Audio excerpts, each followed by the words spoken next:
大家好，小米欢迎大家访问频道百米清水。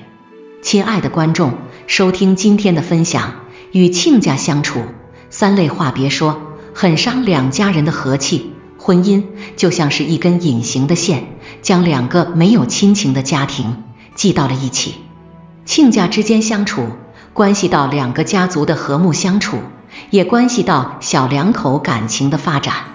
亲家的关系非常微妙，说是亲人，但彼此又很陌生。与亲家相处需要分寸感，更需要界限感。邦达列夫说，人类一切痛苦的根源都源于缺乏边界感。如果亲家之间相处的不愉快，很有可能造成小两口感情不和。亲家之间不同的三观和习惯，如果产生太大的分歧，也会对子女婚姻有一定的破坏性。与亲家相处，不想结仇，三类话别说，很伤两家人的和气。别说亲家孩子的缺点，伤小两口，在父母心中，自家的子女往往是很优秀的，而且于父母而言，自己家的孩子是心头肉，谁也不能欺负他，甚至瞧不起他。与亲家之间相处，无论小两口的感情有多好，无论彼此之间有多熟，都请不要当着亲家的面说亲家孩子的缺点。如果总当着亲家的面说对方孩子的坏话，稍不注意分寸，亲家会觉得你是在抱怨，是在对子女婚姻不满的表达，引起彼此的误会。亲家之间如果养成了相互挑毛病，你瞧不起我，我还瞧不起你的状态，便很难再友善相处。心理学家弗洛伊德说，没有口误这回事，所有的口误都是潜意识真实的流露。在人生路上，不要说亲家孩子的缺点，无论自己家的孩子有多优秀，别让两个家庭之间的交往变成战场，让彼此之间的气氛变得很尴尬，别让孩子夹在中间左右为难。别说亲家的家长里短的事，引发误会。在这世间，难以有感同身受的人。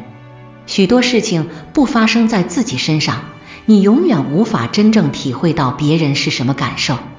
与亲家之间相处，别说发生在亲家的家事，你当个笑话说出来，也许会直戳对方的心口，令他感觉到不适和尴尬。每个人都有自己的生活方式，有自己的处事风格，即便是亲家，也不要指教他怎么去处理家事，不要过分打听他家的家事。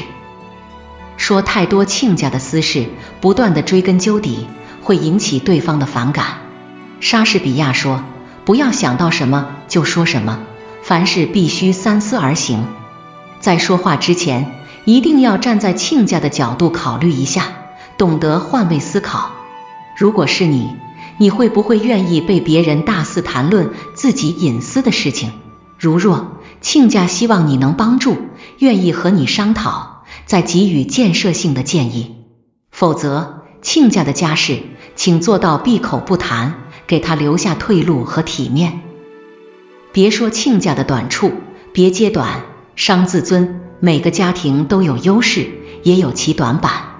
有的家境比较富裕，可能夫妻感情经营得不是很好；有的家里其乐融融，可能经济条件不好，常常为了钱而犯愁或者焦虑。亲家之间一定存在着经济差距、文化水平差距以及价值观的差距。在与亲家相处时，不要总是说让对方难堪的话题，不要把对方烦恼的事情开玩笑似的说出来，更不要说亲家的短处。永远不要去揭短，因为你说出来的话可能会伤到亲家的尊严。亲家之间如果产生矛盾或者翻脸，会让小两口的婚姻产生更多的矛盾和冲动，同时也不利于小两口融入彼此的原生家庭。